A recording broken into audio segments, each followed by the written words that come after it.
Hare Krishna, Krishna Krishna, Hare Hare, Hare Rama, Rama Rama, Hare Hare. Hare Krishna. जय जय श्री चैतन्य, जय हो नित्यानंदा, जय अद्वैत चंद्र, जय गौर भक्त वृंदा। जय जय श्री चैतन्य, जय हो नित्यानंदा, जय अद्वैत चंद्र, जय गौर भक्त वृंदा। जय जय श्री चैतन्य, जय हो नित्यानंदा, जय अद्वैत चंद्र, जय गौर भक्त वृंदा। हरे कृष्ण। तो एक बार फिर से आप सभी भक्तों का बहुत बहुत हार्दिक स्वागत। आज 23 नवंबर 2023 एकादशी की पावन तिथि, एकादशी का पावन दिन, कार्तिक मास, और हम लोग पढ़ रहे हैं श्री चैतन्य भागवत, श्रील वृंदावन दास ठाकुर द्वारा रचित ये महान ग्रंथ। तो मंगलाचरण पढ़ के हम आज की क्लास को शुरू करेंगे। ओम अज्ञानतिमिरान्धस्य ज्ञानाञ्जनशलाकया चक्षुरुन्मीलितं येन तस्मै श्रीगुरुवे नमः। श्रीचैतन्यमनोभीष्टं स्थापितं येन भूतले स्वयं रूप कदा मह्यं ददाति स्वपदान्तिकम्। वन्देऽहं श्रीगुरु श्रीयुतपदकमलं श्रीगुरून् वैष्णवांश्च श्रीरूपं साग्रजातं सहगण रघुनाथान्वितं तं सजीवं सावधूतं सावधूतं परिजनसहितं कृष्ण चैतन्य देवं श्री राधा कृष्ण पादान सहगण ललिता श्री विशाखान्वितांश्च। हे कृष्ण करुणा सिंधु दीनबंधु जगतपते गोपेश गोपिका कांता राधा कांता नमोस्तुते। तप्त कांचन गौरांगी राधे वृंदावनेश्वरी वृषभानुसुते देवी प्रणमामि हरिप्रिये। वाञ्छा कल्पतरुभ्यश्च कृपा सिन्धुभ्य एव च पतितानां पावनेभ्यो वैष्णवेभ्यो नमो नमः। जय श्री कृष्ण चैतन्य प्रभु नित्यानंद, श्री अद्वैत गदाधर श्रीवासदि गौर भक्त वृंद। हरे कृष्ण कृष्ण कृष्ण हरे हरे, हरे राम राम राम हरे हरे। तो आप भक्तों का एक बार फिर बहुत बहुत हार्दिक स्वागत। कल हमने पढ़ा कि किस प्रकार बालक निमाई भक्ति की तरफ, भागवतम की तरफ अग्रसर हुए जब उनके पिता ने चार चीजें एक साथ रख दी: भागवतम, सोना, चांदी, गेहूं, चावल इत्यादि इत्यादि। और विश्वंभर यानी कि चैतन्य महाप्रभु यानी कि निमाई को कहा गया कि जाओ। तो बालक निमाई ने भागवतम को अंगीकार किया, भागवतम को स्वीकार किया और भागवतम को गले लगा लिया। तो छोटे सी अवस्था से ही उन्होंने क्लियर कर दिया कि होने क्या वाला है आगे, एक भक्त का रुझान कैसे होना चाहिए। क्योंकि चैतन्य महाप्रभु कृष्ण बन के नहीं आए थे, वह भक्त बन के आए थे। भक्तावतारम भक्ताख्यम, तो भक्त अवतार है, भक्त के रूप में आए हैं। गीता में भगवान कृष्ण ने कहा मेरा भक्त ऐसा होना चाहिए, सबको ऐसा करना चाहिए, ऐसा करना चाहिए। ही वॉज प्रीचिंग, भगवान ने प्रचार किया है ना, ऐसे करो वैसे करो, ऐसे करो ऐसे करो। लेकिन डेमो करके नहीं दिखाया था, क्योंकि वो तो स्वयं कृष्ण है। वो भक्त के रूप में कैसे, वो तो भगवान है। लेकिन चैतन्य महाप्रभु के रूप में वो भक्त बन के आए कि भक्त को क्या करना चाहिए। भक्त की एक्टिविटीज क्या होनी चाहिए ये बताया। तो डिवोटीज का अट्रैक्शन, अट्रैक्शन मतलब आकर्षण। आकर्षण मतलब कि अगर आपको थोड़ी देर खाली छोड़ दिया जाए तो आप किस तरफ जाओगे, वो आपका आकर्षण है।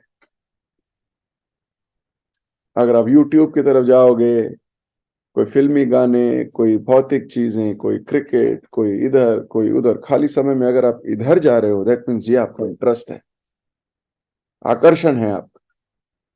लेकिन वहीं थोड़ा सा समय मिला, आपने नाम जप करने लगे, आप कोई शास्त्र निकाल लिया, आप कुछ पढ़ने लगे।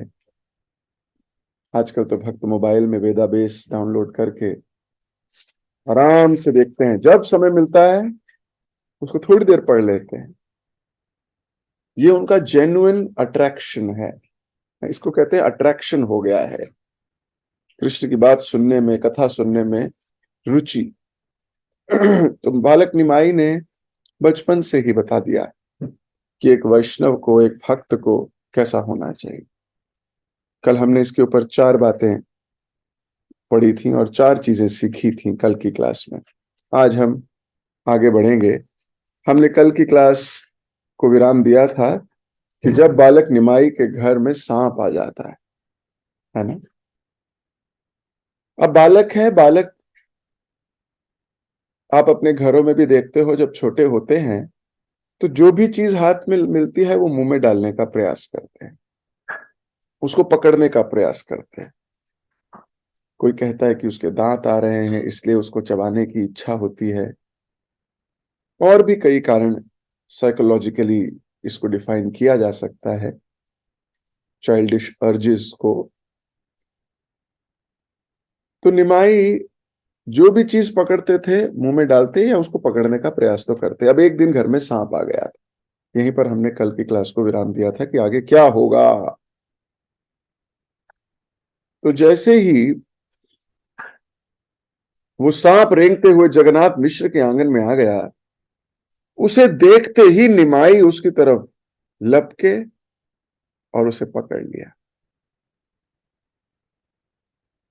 सब लोग घबराकर चीखने चिल्लाने लगे। आसपास जितने लोग हैं वो तो घबरा ही जाएंगे, कोई बालक सांप पकड़ ले,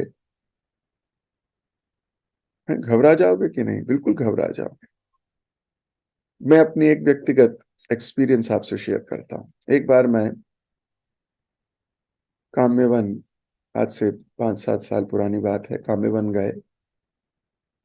तो वहां व्योमासुर की गुफा के नीचे एक बालक, छोटा सा, 4-5 साल का रहा होगा, सांप को रस्सी से बांध के और उसको जैसे खिलौना खेलते हैं ना, नीचे मतलब आप आगे चलते हो वो खिलौना पीछे पीछे रेंगता हुआ आता है, कार या ऐसे सांप को लेके खेल रहा था। और मैंने पहली बार देखा तो मुझे लगा आर्टिफिशियल होगा, लेकिन जैसे ही मैंने दूसरी बार पलट कर देखा वो सांप हिल भी रहा है और वो लड़का उसको कभी इधर घुमा दे, कभी उधर घुमा दे, कभी इधर कर दे, कभी उधर। और मैं घबराया हुआ, ओहो कृष्ण, कहीं काट ले, काट क्या ले। घबराया तो ये भी था कि कहीं रस्सी खुल गई और उसने इधर किया और मेरी तरफ आ गया, वो फिर क्या होगा। तो व्यक्ति घबरा जाए। तो यहां पर भी जब निमाई, निमाई ने तो पकड़ा हुआ है ये रस्सी से नहीं बांधा हुआ, पकड़ लिया निमाई ने अपने हाथ से। अब हाथ से सांप पकड़ लिया जाए तो आसपास के लोग कितने घबरा जाएंगे, हम केवल अंदाजा लगा सकते हैं। तो उन्होंने पकड़ लिया, सब लोग घबराकर चिल्लाने लगे, परंतु निमाई कुंडली मारकर उस सांप पर बिना घबराए बैठ गए और मुस्कुराने लगे। लो, ये तो उल्टा ही हो रहा है। सांप से डरना चाहिए, लेकिन भगवान तो उसके ऊपर चौकड़ी मार के बैठ गए हैं, कुंडली मार के बैठ गए सांप के ऊपर ही। लोग गरुड़ गरुड़ चिल्लाने लगे, जबकि निमाई के माता पिता के पास चिंतातुर होना या चिंतातुर होकर यह दृश्य देखने के अतिरिक्त और कोई चारा नहीं था। वह सांप अन्य कोई नहीं, स्वयं अनंत शेष थे। सब लोगों को चिंतित देख वे सरपट वहां से निकलने लगे और उसे जाता देख छोटा निमाई पुनः उसे पकड़ने के लिए उसके पीछे दौड़ने लगा। तो वो सांप कोई और नहीं, अनंत शेष हैं, भगवान के दर्शन हेतु आए। तो भगवान ने उनको ना केवल दर्शन दिए, उनके ऊपर बैठ भी गए, जैसे क्षीर सागर पर बैठते भी हैं। अब बैठ गए, लेकिन बाकी लोग घबरा गए। वैष्णवों को चिंता में डाल कोई भक्त आनंदित नहीं होता। वैष्णवों को शोकाकुल देख, वैष्णवों को चिंता में देख कोई दूसरा वैष्णव प्रसन्न नहीं हो सकता। अगर हो रहा है तो वैष्णव पे प्रश्न चिन्ह है। अनंत शेष को लगा कि सारे भक्त कष्ट में हो रहे हैं, चिंता कर रहे हैं, मुझे उनकी चिंता का कारण नहीं बनना। तो अनंत शेष तुरंत वहां से निकलने का प्रयास करने लगे, सरपट। अब बालक निमाई दोबारा से उन्हें पकड़ने का प्रयास करने लगा। पुरानी अटैचमेंट है कि नहीं, भक्त की भगवान से, भगवान की भक्त से। निमाई दोबारा उन्हें पकड़ने लगे, लेकिन वो तब तक भाग गए। बाकी सब लोग गरुड़ गरुड़ करके चिल्लाने लगे कि सांप से तो गरुड़ ही बचा सकते।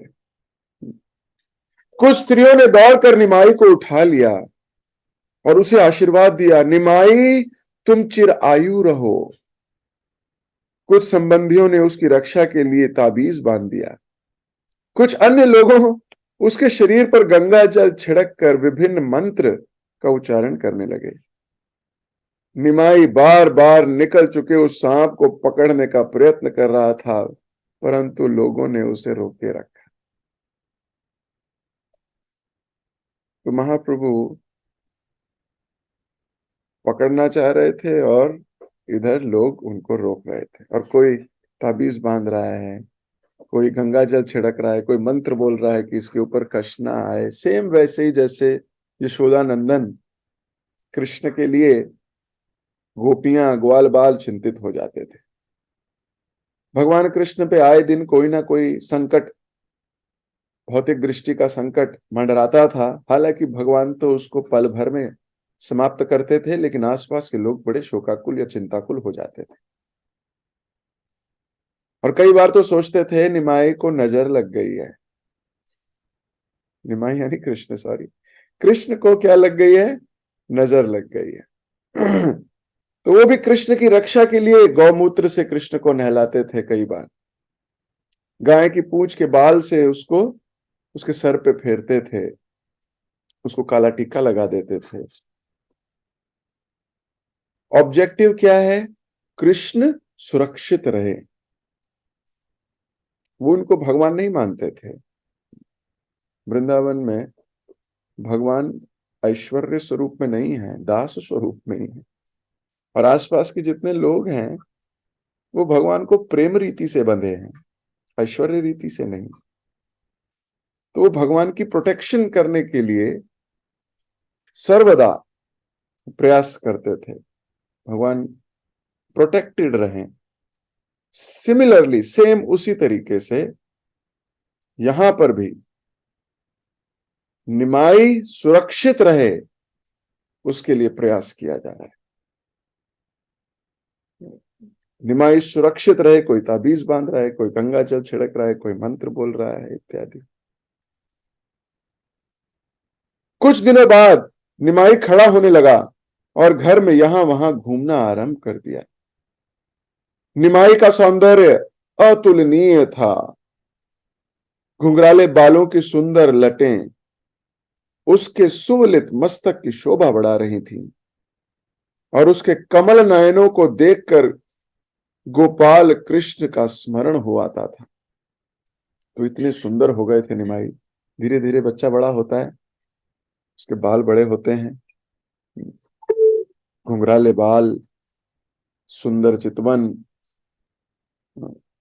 अतुलनीय सौंदर्य, और उनको जो लोग देखते थे उनको कृष्ण का स्मरण हो आता था, भगवान की याद आने लगती थी।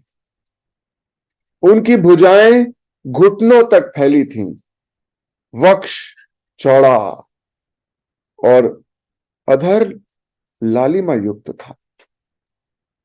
उनके सब अंग अत्यंत मनोहर थे। उसके शरीर का रंग उगते सूरज के समान सुनहरा था और उसकी उंगलियां, हाथ और पैर पूरे खिले कमल फूल के समान सौंदर्य थे। तो यहाँ पर वृंदावन दास ठाकुर निमाई की सुंदरता का वर्णन कर रहे हैं, अंग कांति, अंग का विस्तार से वर्णन कर रहे हैं कि कितने सुंदर, कमल के साथ उसकी उपमा भी दी जा रही है। जैसे भगवान कृष्ण की हर अंग की उपमा कमल के साथ दी जाती है। हर अंग, कमल नयन, कमल नाभ, है कि नहीं। कुंती महारानी भी जब भगवान की स्तुति करती हैं पहले स्कंद भागवतम में, तो वो भी भगवान के हर अंग का कमल के साथ ही उपमा देती हैं। नमो पंकज नाभाय, नमो पंकज मालिने, नमो पंकज नेत्राय, नमो पंकजांग्रिहे। पंकज नेत्राय, पंकज नाभि, पंकज नेत्र, कमल के समान उपमा दी जाती है कृष्ण की। कुंती महारानी कृष्ण की दे रहे हैं। यहां वृंदावन दास ठाकुर भी उनके संपूर्ण हाथ की, पैर की उपमा किसके साथ दे रहे हैं? खिले हुए कमल। कमल इस भौतिक संसार में सबसे खूबसूरत वस्तु माना जाता है।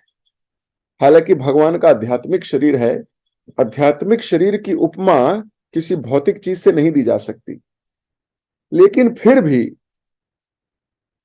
हमारे को उसका रिलेशन समझाने के लिए, क्योंकि हम भौतिक जगत के बद्ध जीव, उसको समझ पाए कि अच्छा कितना सुंदर है। जैसे मान लीजिए कोई बोलता है क्या उन्होंने खीर खिलाई, ऐसा लग रहा था अमृत है। भाई तुमने अमृत चखा है क्या पहले, जो तुम अमृत के साथ उसकी तुलना कर रहे हो? नहीं, पर तुलना कर दी जाती है, अमृत जैसा है, उपमा दी जा रही है।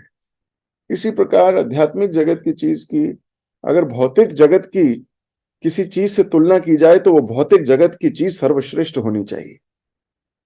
भगवान की खूबसूरती, भगवान के तेज, भगवान के हाथ, भगवान के पैर की तुलना, भगवान के नेत्रों की तुलना अगर किसी भौतिक चीज से की जा सकती है तो वो भौतिकता में सर्वश्रेष्ठ चीज होनी चाहिए। और इस संसार में भौतिकता में सर्वश्रेष्ठ, सब सर्व सुंदर, सर्वविख्यात केवल कमल है। तो इसलिए भगवान की तुलना कमल के साथ कर दी जाती है, अपराध नहीं है, कर दी जाती है।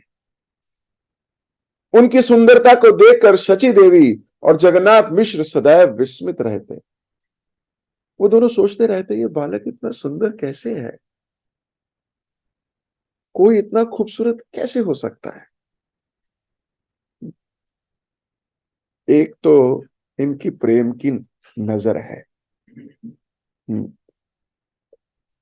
जिसकी प्रेम की आंख होती है ना, उसको हर चीज उनमें सुंदर ही दिखाई देती है। ब्रह्मा जी बोलते हैं एक भक्त को प्रेम की आंख प्राप्त करनी चाहिए। प्रेमांजना चुरित भक्ति विलोचनेन संता सदैव हृदयोपि विलोकयन्ति। यं श्याम सुंदरमचिन्त्य गुणस्वरूपम् गोविंदमादि पुरुषम तमहं भजामि। प्रेम अंजन चुरित भक्ति विलोचनेन।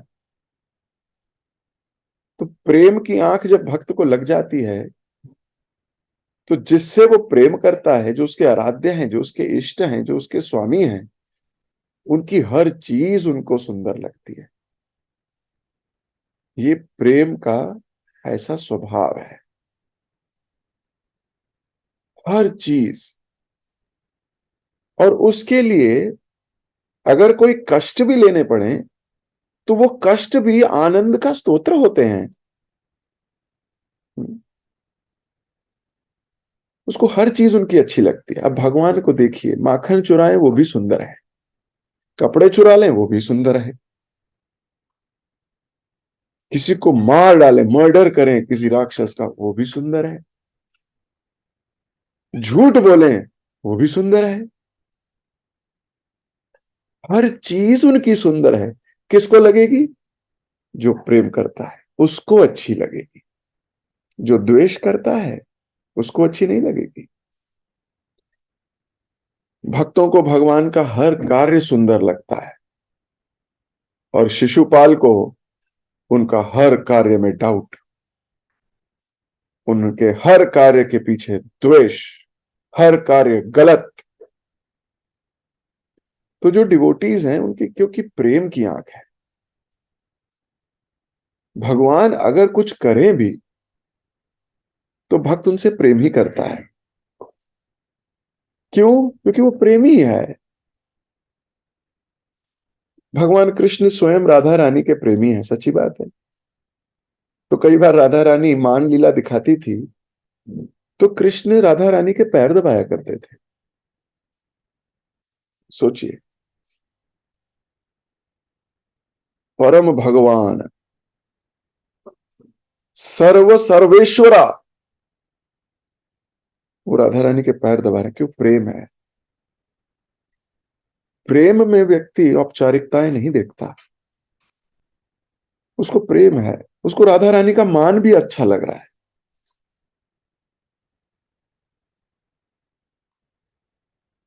एक बार राधा रानी और कृष्ण के बीच में राधा रानी मान में आ गई।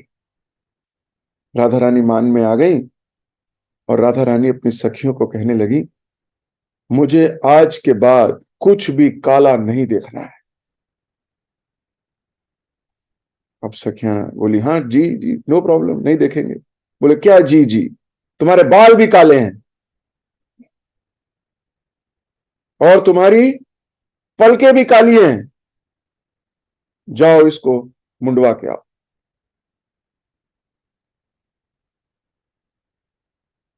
राधा रानी की सखियां तुरंत गईं, उन्होंने अपने बाल शेव कर दिए, पलके काट दी। अब स्त्रियां गंजा होके राधा रानी के पास पहुंच गईं। आप मुझे बताओ, राधा रानी से कितना प्यार करती होंगी, कितना प्रेम संबंध होगा इनका अपने प्राणेश्वरी,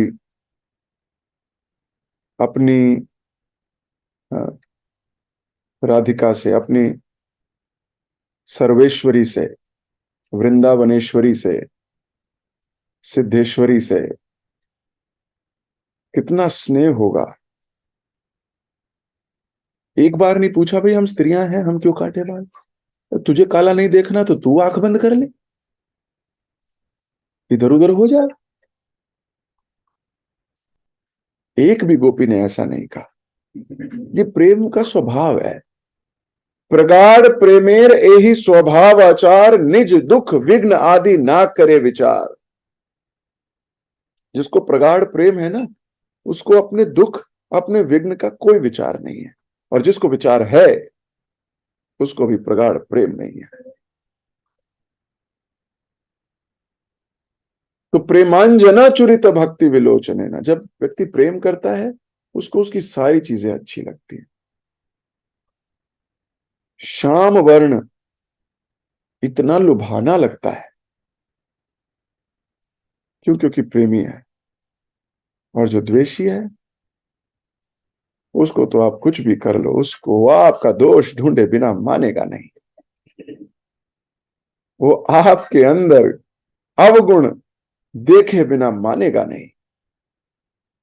आपके हर कार्य में वो बोल देगा, नहीं ये वाला ना सुर ठीक से नहीं लगाया इन्होंने, ये वाला ना ये ठीक नहीं किया इन्होंने, ये वाला ना ऐसे नहीं बैठना चाहिए था इनको। नहीं ये तो लीडर हैं, इनको ऐसे नहीं करना चाहिए था, ये तो ये है, इनको ये नहीं करना चाहिए। वो तो द्वेषी है, वो क्या जाने स्वाद क्या है प्रेम का, वो तो फॉल्ट ही ढूंढता है, शिशुपाल है। तो इसको समझना, सची देवी और जगन्नाथ मिश्र विस्मित रहते थे उनको देख के, क्योंकि प्रेमी हैं, प्रेम की आंख लग चुकी है। अब बालक जो भी करेगा, ओ हो बड़ा मनोरम लगेगा।